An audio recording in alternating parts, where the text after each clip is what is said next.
Dark Factories, das sind Fabriken, in denen es kein Licht mehr braucht. Dort arbeiten nämlich keine Menschen mehr, sondern Roboter.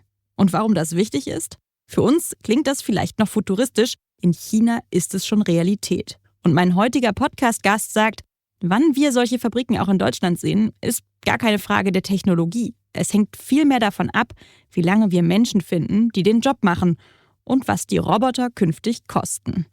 Arungalai Anbarasu muss es ja wissen. Sie ist bei der Körber Group im Executive Board für Technologie und Innovation zuständig und leitet Körber Technologies, also den Bereich, der Fabriken smarter macht. Mit der Managerin habe ich in dieser Folge nicht nur über die Automatisierung der Produktion gesprochen, sondern auch über den Hype um menschenähnliche Roboter. Ich habe sie gefragt, was China in dem Bereich besser macht und welche Chancen Deutschland und seine Ingenieure jetzt eigentlich noch haben. Und damit herzlich willkommen bei Handelsblatt Disrupt. Mein Name ist Larissa Holzki und ich freue mich, dass Sie zuhören. Und wenn Sie auch künftig jederzeit wissen wollen, was und wer die Wirtschaft bewegt, dann testen Sie doch auch mal das Handelsblatt-Abo. Ob Märkte, Unternehmen oder technologischer Fortschritt, unsere Korrespondentinnen und Marktanalysten ordnen die Entwicklung ein, sprechen direkt mit den Entscheiderinnen und Entscheidern und recherchieren die Zusammenhänge. Mit einem Probeabo bekommen Sie vollen Zugriff auf alle unsere digitalen Inhalte und das 4 Wochen lang für nur 1 Euro. Mehr Infos unter handelsblatt.com/mehrwirtschaft. Und damit geht es jetzt direkt zu meinem Gespräch mit Arungalai Anbarasu, Vorständin der Körber Group und President und Chairwoman bei Körber Technologies. Unser Gespräch fand auf Englisch statt. Arungalai, welcome to the show. It's a pleasure to have you. Thank you for having me here. I've seen quite a few of your podcasts and I'm so excited to be here. I'm very much looking forward to podcasts where we'll dive deep into the future of robotics and the question of whether we can soon turn off all the lights in our factories because there will be no humans left who would need them. But first, Aru, let's start by introducing you and your company to our listeners. Some might have heard of Körber Group, a company with 13,000 employees worldwide, but they might only know about one of the many fields you're working in. And I say this without any judgment. Körber is quite the mixed bag. Give us a quick overview. What business divisions do you have and what do you do there in a nutshell? That's a fantastic question because I truly believe people understand parts of Körber, but not all, depending on what industries we're working on. But let me start by this. Körber, when you think in terms of what we offer to industries, it's smart factory and process solutions. Mm-hmm. And we do this for different industries. And depending on how big or small the industry euro value is, we have a business area or not. And we provide smart factory and process solutions to pharma, to nicotine, to supply chain, a lot of different areas, right? So we have 3 big business areas. One is BA Technologies, which is really focused on high-tech machinery solutions, very niche ones. Then we have the BA Pharma, which also provides machines and inspection solutions for the pharma industry. And then, of course, we have our supply chain solutions, which really talks about warehousing, logistics, and you just picked on humanoids. That's one of the areas where probably the first examples will be seen. But in general, when you think Körber going forward, I'd like people to think it's smart factory and process solutions for all types of industries. And you sit on the group executive board responsible for innovation and technology, and you lead Körber Technologies, the division, as you said, best known as a supplier to the tobacco industry. Not Absolutely. Exactly an industry I want to see grow, to be honest. Why should Yeah? I agree with you, but also I agree that the industry is transforming. So when you look at the tobacco industry, it's not the old industry with all the cigars and so on. It's really transforming into more of nicotine, smoke-free, trying to be moving into more of the area of how do you reduce harm, right? And a part of the journey also was started with Körber. So we are 80 years old now at Körber. And the first machine that Körber created was really a history story, right? He created the filter machines for cigarettes. It might sound ironical, but however, filter at that time was a health add-on to cigarettes, I would say. And therefore, over the years, we've also obviously supported the industry. It's one of the industries we support, but also I would say supporting it to transform into more and more of smoke-free and reducing harm is what we look at. Mm-hmm. And 80 is a wonderful age. Handelsblatt is turning 80 this year too. So congratulations to both of us. We should celebrate together. We could. So talking about the tobacco industry, this is a very specific one, I'd say. Why should anyone outside it care about what you're building? The tobacco industry itself, we are not the ones who produce cigarettes, just so you know. We're the ones who actually do provide machinery, smart factory, and process solutions. The business, BA Technologies, also has done many other things. We also support other industries. Quite recently, we were also supporting the battery industry. So it's really about machines and how you build high-tech solutions with those. So I would really recommend to think about it a little bit different than saying which industry. It's more machinery and what we do with the machinery for the industries. Mm-hmm. And before we talk high-tech now, let's start with you. You grew up in India and not in a wealthy family as far as I know, but still you built an international career studying in the US, working in the UK, France, then Germany, and now leading a major technology division. How did you make that happen? A simple answer to that is having educated parents. So we were not wealthy, we were middle class, but both my parents were highly educated. They're both PhDs, doctors. Mm-hmm. And education has been a very big part of our lives very early. And I think knowledge is the biggest gift a human being can have. And I think that kind of wealth they gave me. Mm-hmm. And over the years, of course, as you said, I went on to do engineering, which was a little bit of core of where I come from, a bit of curiosity and trying to have a vision, then make things happen. You can do all of that with engineering. And then I went to, obviously, I studied in the US. Joined GE, General Electric, mm-hmm. which is the company in the US at that time. This is close to 20 years ago. It's the place to be in the US. So I got selected to their prestigious program at that time called Edison Engineering Program. And while I was early in the career, one of the things really caught my eye in industries. How do you create a vision and then drive it to the end to really build, sell services? And very early on, I had the dream to become a CEO in an industrial company, in a technology company. And I asked my mentors then, what would be the right path? And they told me, do the jobs before you get there.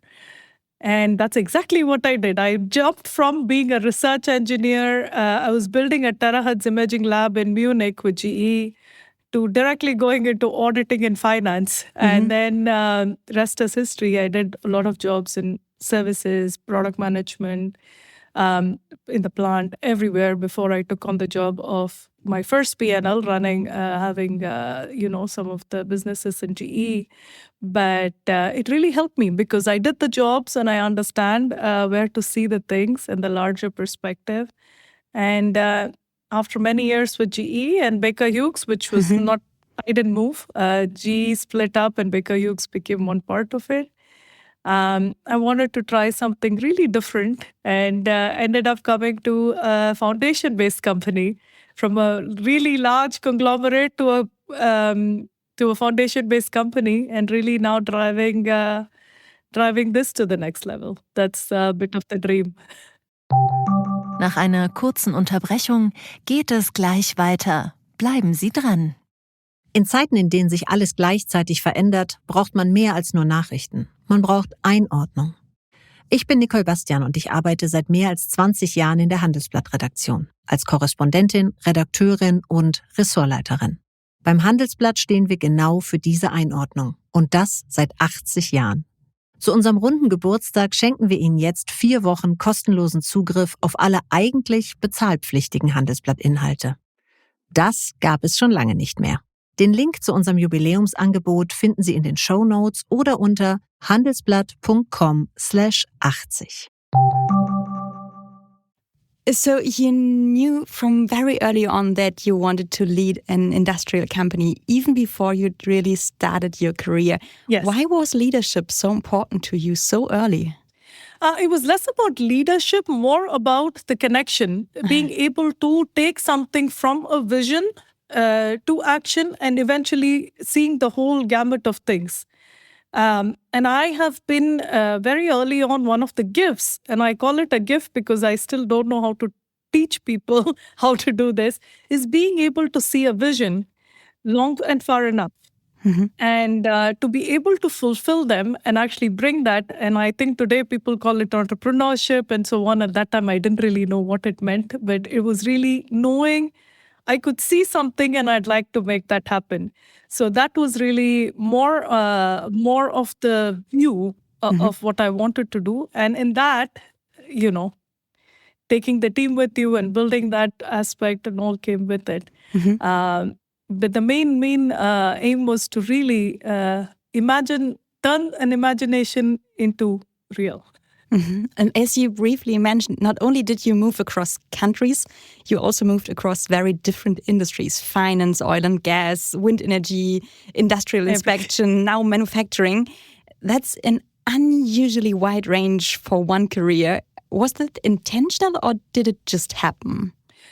The functions were intentional. As I said, to be a CEO was important that I did the jobs. The industries, I stayed within the framework of industries. I didn't go into retail or financial services. So industrial was, as an electrical engineer, I think all of them appealed to me and made sense to me. So kind of made sense. So I kind of put my brackets around, the industrial technology type of companies rather than financial services, banking. That's not for me. And your father was an engineer too and wanted you to become one too. Would you say you had to live his dream first before you could pursue your own? Not really. My father was an engineer, is an engineer. He's still there. He's very much an engineer in his heart. I actually wanted to be an astronaut. Wow. Because my curiosity led beyond this world. I really wanted to see where we come from. As a child, I really questioned, where did we come from? What is it? What is beyond this? And I really wanted to, but I had very poor eyesight. And therefore, I could never kind of make it to being an astronaut. The second best thing I thought that I can imagine and make things was being an engineer. So I think it was also something I picked with the knowledge I had at that time. But the good news was I had more awareness of engineering because of my father. If not for him, I probably wouldn't have that awareness. However, my mom, she's PhD in philosophy and literature. So I grew up with two different parts of the world, as people say, the left brain and the right brain both being activated. But I naturally chose engineering versus the arts and so on. And so that's where I am. But it wasn't really him expecting me to be that. Turned out to be that. But, it's how you grow up and have the awareness, I would say. Yeah, and thank you for sharing these insights into your family and your journey. I feel like we know you a little bit better now. Before we move on, I have to tell you about a little rule we have on this podcast. We talk about things that experts can learn from, but in words that everyone can understand. Yeah. So I have this little buzzer. And if you use a term that I think needs explaining, I'll use it and you just give us a one-sentence explanation. Fair? Perfect. I will do so.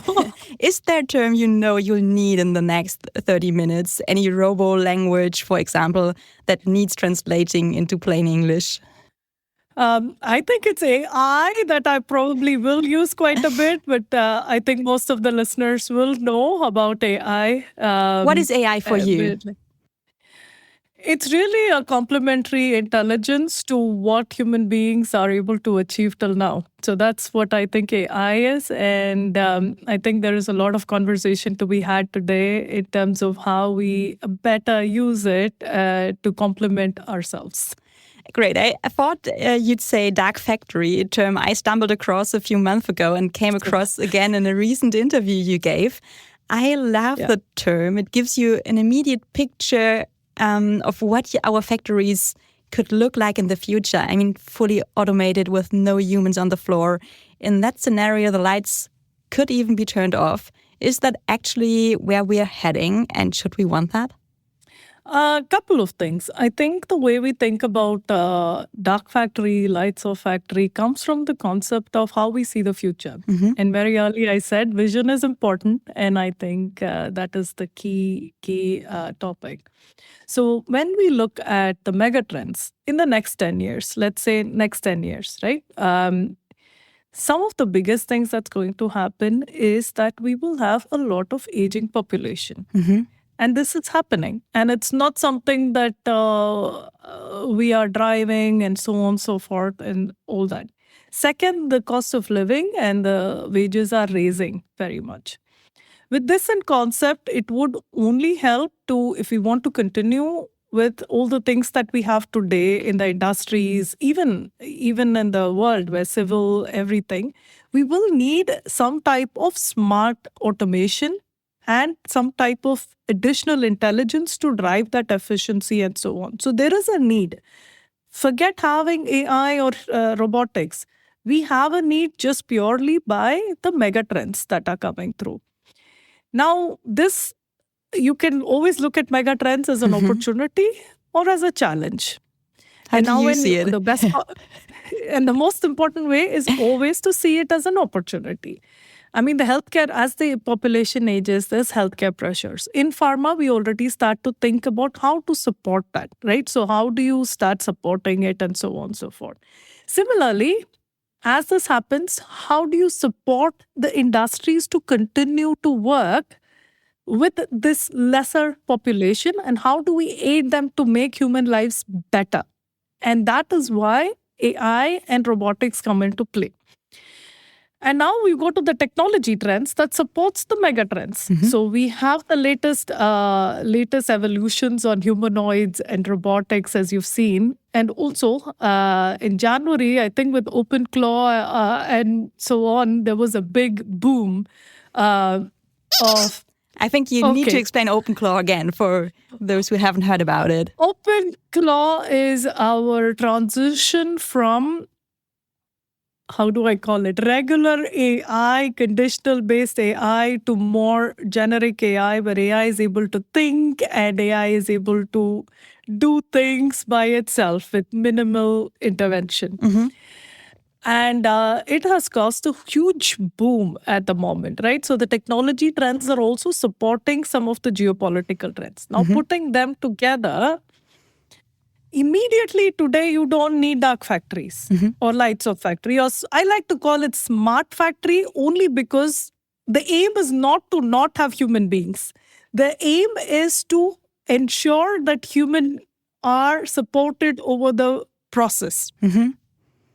And in some cases, it may mean dark factory. In some cases, it might mean additional support. But you think that the dark factory is a realistic scenario? It is real in China. Today, there are many factories there that have it. So I think we're not even talking future. We're talking today. There are factories today that have completely actually lights off. And if you Google them, I don't even need to tell you. If you Google them, you'll see them. They exist today. It's not a tomorrow thing. I think it's about what additional technology can you put in to make it more efficient, more productive. But they exist today, in today's world. And so it is a possibility. But the question is cost versus return on investment. So is it worth to have a humanoid there, or is it worth to have a human there? And then you kind of make the trade-off and make that decision. And also in China, for example, they don't make the decision based on whether they have the technology. They make the decision based on the ROI. So even if they have the technology, if they have the people to do it, they would rather use the people than the technology. So that's why I call it, we can have the technologies for dark factory, but we need to be more thinking smart factory. And not, if that makes sense. Yeah, and not every company needs to go all the way to full automation. So do you think it can help to at least set the goal or vision to become fully automated? We should always have a goal to be fully autonomous in general because of the efficiency and the productivity. However, I think it really depends on the need and the space. But the first steps are very important, meaning taking the steps of automating some manual processes that you don't want human beings to be doing repetitively. So repetitive tasks and so on, they should be done. Second, putting AI in the loop only gives you better efficiency and productivity. And every company and every CFO you might talk to is looking for efficiency. They're looking for cost. It is not coming from cutting people. It's not coming from restructuring. It's coming from technology. 70% of your savings actually come from using smart technology.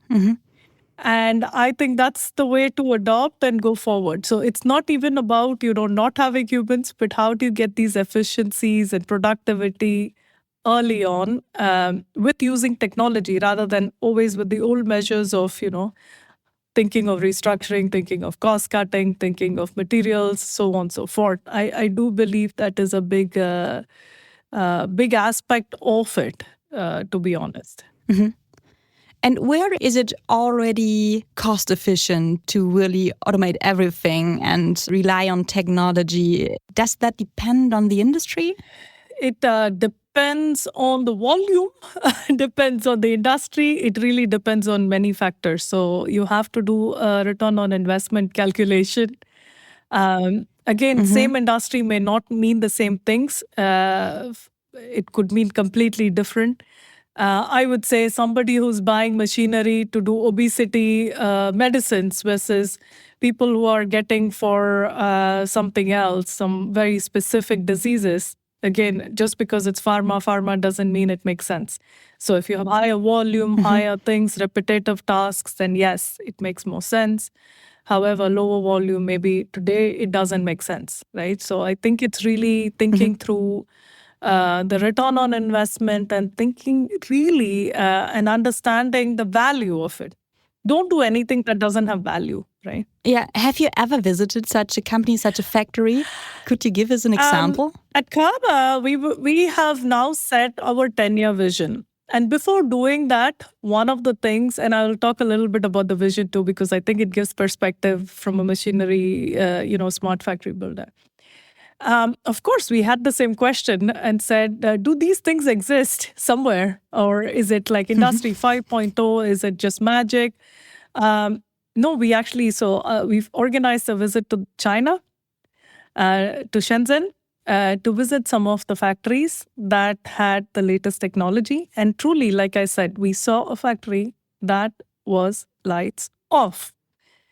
And really lights out. And Foxconn, it was Foxconn, and you can Google it, and you will find it as well on Google.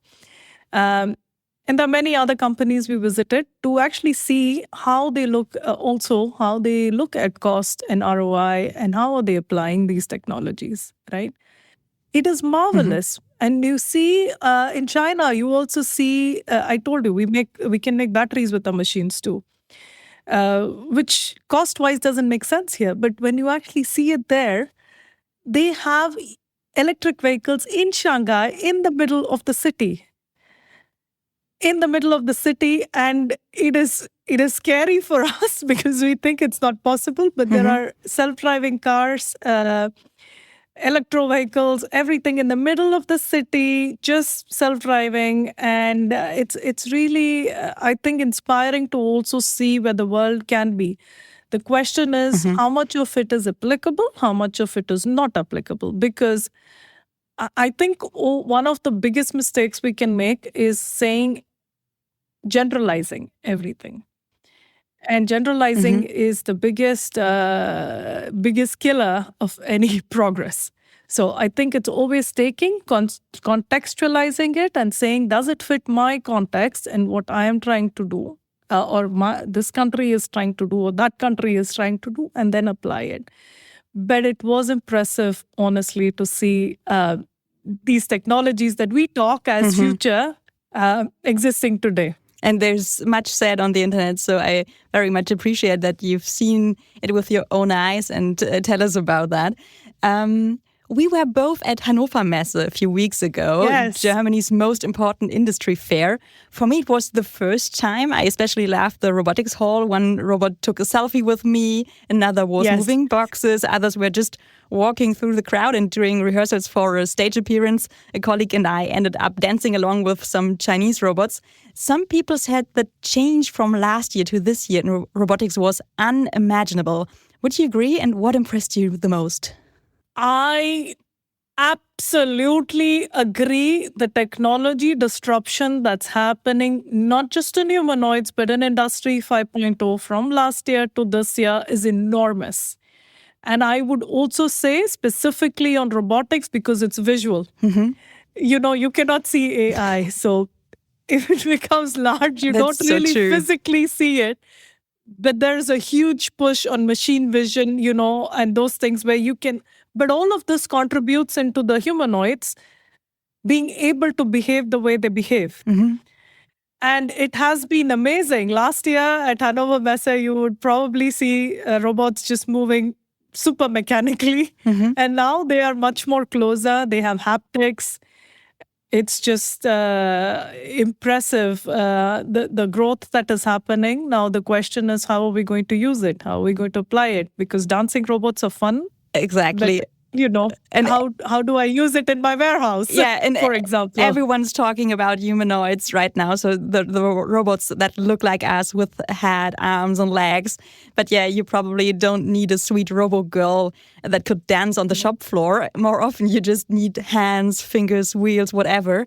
How do you cut through the hype and figure out what's actually useful? And this is a question we always ask the team, right? We say, I think it always gets exciting when you say, I want to use agentic AI, I want to use humanoids. Again, the question goes back to, what is the value? Do I need a head or do I just need hands? If the work is just taking hands, moving one from the other place, then you just need hands. You don't need a head. Do you need legs or do you need wheels? Mm-hmm. Maybe you don't need legs. It'll be faster if you had wheels. So I think that's why I said generalizing is the biggest killer of any progress. So we have to take everything we see and then contextualize it to the need we have and the value we can create from it. And that's the questions we always ask our team. Humanoids is fantastic. But do you need the whole humanoid or do you just need a hand? Do you need just a leg? Do you need a hand that moves 8 degrees of freedom, which our hands cannot move? But I think that's the questions we need to start asking as well and saying, yes, it looks, the hype cycle versus what is valuable. But that said, I still appreciate the progress that's being made. And I think at some point in time, we probably need some of these features that are coming up. Mm-hmm. I'm always fancied by new tech. And companies like Audi are already increasingly integrating humanoids into their production lines. Are these still experiments or already real business cases? I think these pilots are needed because you have to try...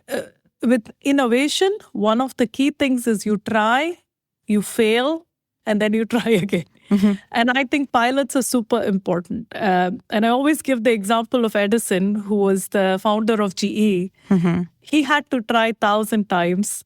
He failed 1,000 times to make one light bulb. Mm-hmm. But that is innovation for you. And I think the more people try and use it, if Audi is integrating it, BMW is integrating it, we test some of these humanoids in our warehouses and so on and so forth, really to understand and learn and iterate. But if you don't try it, you will never know.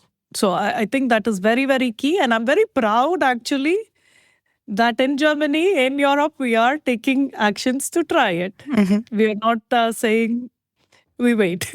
But on the other hand, what we see at trade shows and on stages is quite a lot of show. Yeah. The robots are not autonomous. They are often still pre-programmed or remote controlled. A colleague of mine always says, if you see an autonomous robot, just look out for the guy with the remote control. And it's so true. They often stand a few meters away with the controller behind their backs. So what's the value in those wannabe autonomous robots? These are, like I said, these are pilots and testing. So it is with operator today. Idea is, I think they're looking, it is like the self-driving cars. First, you had to have the human as well. Even though it had the functionality to do it, you always had the human to make sure that it works and you iterate and eventually go non-human, right? So I think it's a process. And I think the value and the steps of the process always add value. But the question is, who is going to do it, and how, do you want to spend money to do it, and all those other questions, right? And what risks come with it. And with humanoids, I think lesser, but like AI, there are a lot of questions. What risks, who can, and also different computing methods. Can someone hack it? Can someone? So I think those are things we need to start thinking about. I often talk to the head of robotics at Fraunhofer IPA, Werner Kraus, about recent developments in robotics, and he gave me a very interesting perspective on those dancing robots recently. He said most of us in Germany only see that those robots might dance nicely but aren't yet capable of really replacing a blue-collar worker. But the Chinese are now making a business out of show robots, and by doing that are already building their production lines and supply chains, and by the time the quality for real-world applications is there, they will already have it all at scale, and we will be behind again. What do you think about that? Do the Chinese see an opportunity we are totally missing?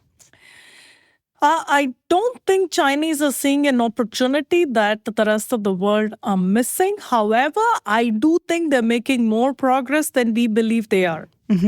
I think we tend to underestimate the efforts and the work because they're not the loudest.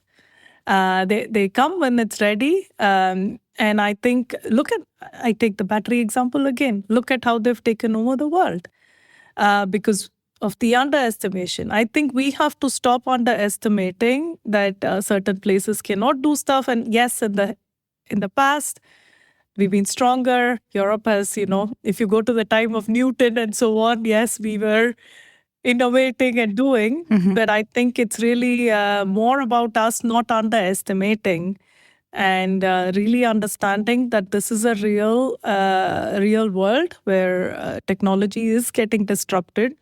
It's more about how do we also lead in this story. But I think that's the very, very key, because I hear a lot of people when I go around, they say, but Chinese, they're doing it, but I don't think. But I said, now recent history shows they have done. So they are doing something. They're not making noise.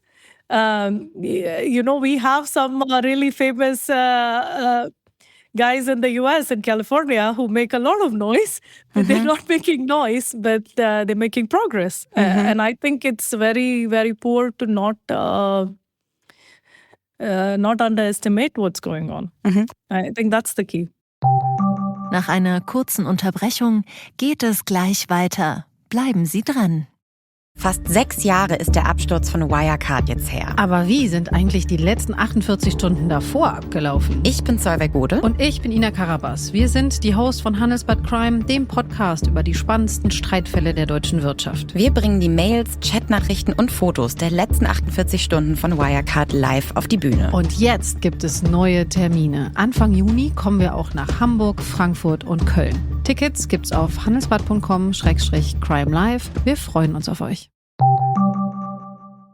And where do you see our opportunity? You told me about a major smart factory contract with an Asian customer you recently signed, and you made a point that surprised me. Yes. You said even customers in Asia who want to go fully autonomous still need German and European machine builders. Why, and how long will that advantage last? It exists now, but I'm with you on the question of how long will it last. But at the moment, it is there because we understand the physics and the machinery. The world is never going to be digital or physical.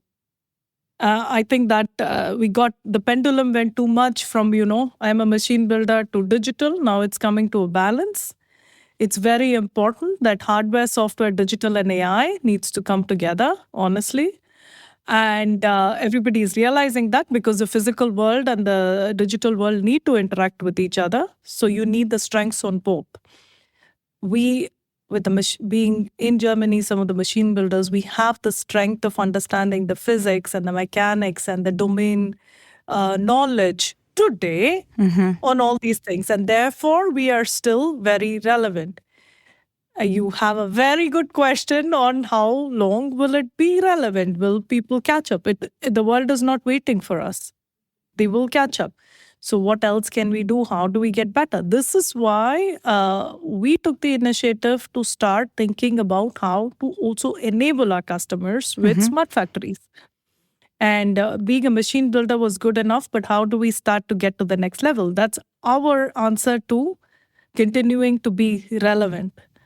Because now that we have the machine knowledge, let's also build the next step to the connection and drive that hardware, software, digital AI competency together. I assume a lot of other European builders are doing something similar or should be doing something similar, if not, because I think that is one of the paths to be continue to be relevant. And as we built our 10-year vision, we call it in Körber Life 2035.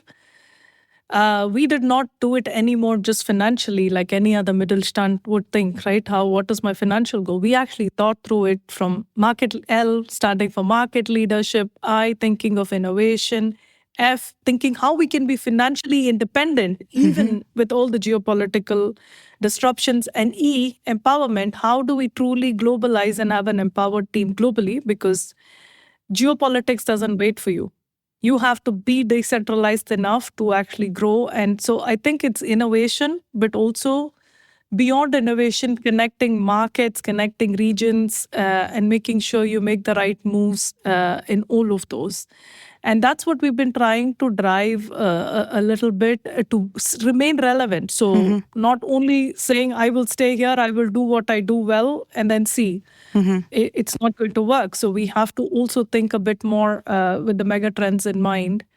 And that's how we developed the plan. And that's how we're also developing our technology roadmap, which is called AIR Technologies, Automated Intelligent Regenerative Technologies, which are based off the Industry 5.0 principles. But I really encourage everybody to think that way, not anymore hardware, digital, but really more what is the holistic answer to finding solutions. Yeah, and taking a more holistic view for a moment, let's zoom out. The robot revolution is part of the broader AI transformation happening across industries and businesses right now, whether on the shop floor or in the office. Technology is getting better and better at performing tasks that used to be done by humans, and in many cases, it's only a matter of time before it makes business sense for a robot to take over. How do you personally deal with the fact that technology is moving faster than any strategy cycle, sometimes leaping between days and months? So my principle is vision without action is daydreaming, and action without vision is a nightmare. So we try, like I said, we have our 10-year plan. So take AIR, for example. We have our 10-year plan. It's our innovation roadmap. We have a specified plan because we have a vision and we have a plan. However, the most important thing is adding flexibility to the plan that you can pivot when the time comes. So being completely aware, you have a vision, you have a clear plan for the 10 years, but also have flexibility built in to pivot when needed. Example, we have a program on AI optimized system. In 2025, when we were putting it together, we were thinking of generative AI. Now we think about it more with the aspect of agentic AI because it has come in. It's not that I can still stick to my plan and say, I will not think about any other option. So a lot of companies actually fail here because they have a vision and they have a plan. And then they say, I have to stick to my plan. And when even disruptions come, they continue to stick to the plan. And then everything falls off. We have to adjust. We have to adjust to the plan, but have a vision for sure. But there has to always be that sense of intelligence that we add every time something happens and being aware. And as a company, one of the biggest things we also do is create awareness constantly on all the technology changes. It doesn't matter if it's only it's not only engineering or R&D that needs to know. We do the same with sales, operations. All the 13,000 people need to be educated on what's happening because we are a technology company in the end. And everybody needs to at least know. They don't have to start coding tomorrow. Mm-hmm. But the expectation is everybody understands what's happening in the world. So creating that awareness is 50%, and then building flexibility in your plan is the second 50%. And then I think we're in good shape. Mm-hmm. And you put it very nicely. So disruption is not only coming from technology, but also from geopolitics. Absolutely. Take, for example, the war in Ukraine, the tariff chaos, export restrictions on chips, and so forth. Exactly. Has being a business leader ever been this political before? I think there's always been, I think the world has seen many different wars and all kinds of things. But I think, again, the same principle applies. Now I add a third dimension. Of course, you need awareness. Second, you need to build flexibility. And third, you need to be decentralized. Have the ability, not put all your eggs in the same basket. Make sure you have global presence. So, for example, if one region shuts down, how do you still operate from a different region? Mm-hmm. So it's all about flexibility and adaptability and building that pivot into our story, right? And being aware, constantly being aware of the fact what's going around the world. You cannot, and it appalls me many times of many companies are just looking internally. Mm-hmm.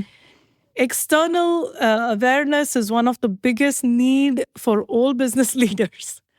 And very important as you build this, build it with all the ways you can. So awareness, flexibility, and decentralized, making sure that you can play anytime something shuts off, you can play from somewhere else. Meaning for the tariffs, if I had a factory in the US, I would not be paying any tariffs. I would be paying... You know what I mean? I don't need to wait for the tariffs for me to realize something like that will happen because the world is in a constant state of flux. And we as companies need to make ourselves a bit more agnostic to this aspect because in the end, we are focused on business and we're focused on delivering things to the industries. And how do you manage that challenge personally? Personally, I think change is a constant, and I've learned that very early in my life. I'm a visionary. I like to set things in action, but I'm always prepared to pivot. And I think that preparation is important also to make your team comfortable with that change. And I think that is where difference comes in, where you have to make them comfortable that failure is an option. Mm-hmm. Because we are not starting from square one, we are starting from learning. Mm-hmm.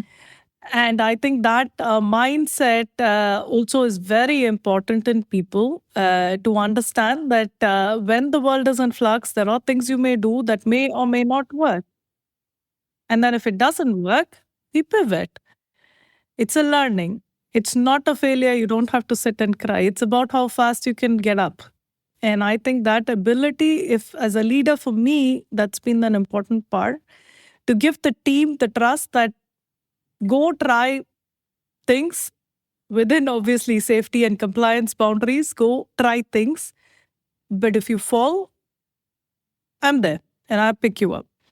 And I think that gives a lot of courage to the team to also play and try to do things. The only times I never support is if they're breaking safety or compliance. But other than that, everything is man-made. Mm-hmm. So I think we can always play with it. But that is how you address change, because you give people the confidence and the comfort that failure is an option. Failure is a learning. But it's still easier said than done. How did you earn that trust, that level of trust? I give you the example. When we decided to do battery, I picked that example again. We were doing battery in Körber, and our machines could, of course, technologically, we can do anything, right? So it's if you have high-tech machines, they can build everything. The team took, obviously, a large part of the team took a chance to move from what they were doing, comfortable, to going and making batteries. Mm-hmm. But the market sunk. If you see BYD, CATL, they were all over. They have now taken over the entire, and we were not viable anymore business-wise. But we were very clear that it was a learning, but people don't get fired for this. Because it's not working doesn't mean people get fired. It was a great learning. Now let's take it and apply it to a different industry. Now we're looking at different areas and sensing and perception, which has larger viability. So we learn our lessons from it and try to pivot, but also give the people a comfort. It's okay if we failed. It was an entrepreneurial pursuit. Didn't work. We learned. And you will not definitely be, and I think that is a big deal for people. In the end, it's, do I have a job? And am I still appreciated? And then that's what you give. And I think that doing that and doing that consistently whenever things happen is important. And that's how I think that's a good example to show that we are open to entrepreneurial thinking and we are open to change and things can happen. Then we pivot and then we don't let go. It's our team and we work together. It's like, if things go bad, it's not like you leave your family.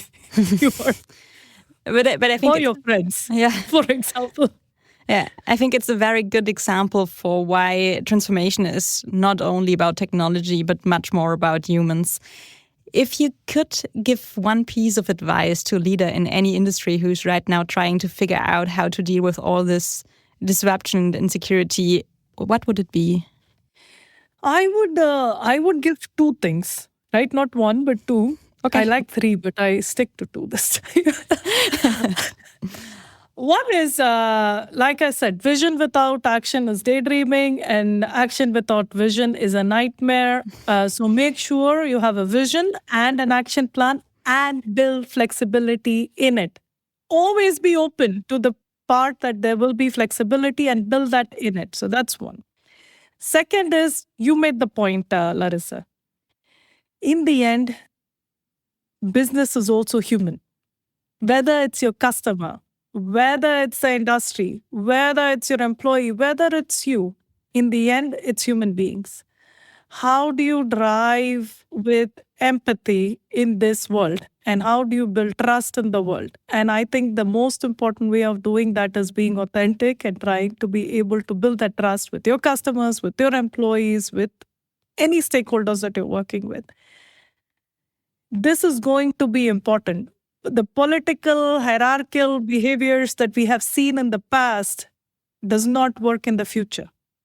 What brought them here is not going to bring them forward because the world is so much in a flux. The only thing that can help is authenticity and building trust and going together with that. And if you were allowed one more piece of advice, what would the third one be? The third one is have an optimistic approach towards life. I see I really believe the world is filled with abundance. We are focused on always the things that don't work. Why not focus on things that could work or may work? Imagine, be a child again. As a child, I see my daughter, my 11-year-old daughter, the hopes, the imagination, the optimism that she has. I love that. And that's what brings the world forward. If anything, if we can be anything, let's be optimistic. Why complain? Why be pessimistic? That would be my most important advice if you ask me for the third one. Very good. So final question for you. You said years ago that you wanted to become a CEO very early.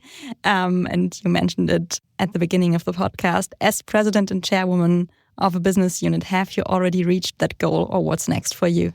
There's always more businesses to run, to grow. Also, Körber, there's more to grow. So I think there's always opportunities. But I do love my job of running a business. I really love, taking some idea and turning into a reality. And I will continue doing so. I really do love what I do. And I want to do it in the technology sector, not in the banks. And we wish you good luck with that. Arungalai, you've given us a much clearer picture of what the robot revolution actually looks like on the ground, beyond the hype and the dancing machines. I learned a lot, and I'm sure our listeners did too. Thank you so much. It was a fascinating conversation. Thank you for the opportunity. And you made it so easy. I appreciate that very much.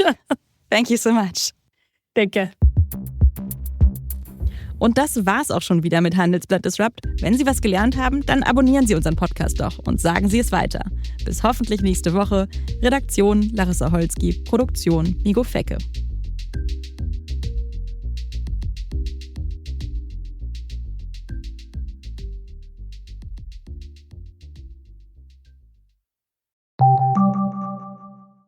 Die neue Vivo History Podcast Staffel über Weltmarken mit deutschen Wurzeln. In Pioniere der Weltwirtschaft erzählen wir, wie Auswanderer aus kleinen Orten fern der Heimat globale Unternehmen aufbauten. Ab dem 21. März jeden zweiten Samstag.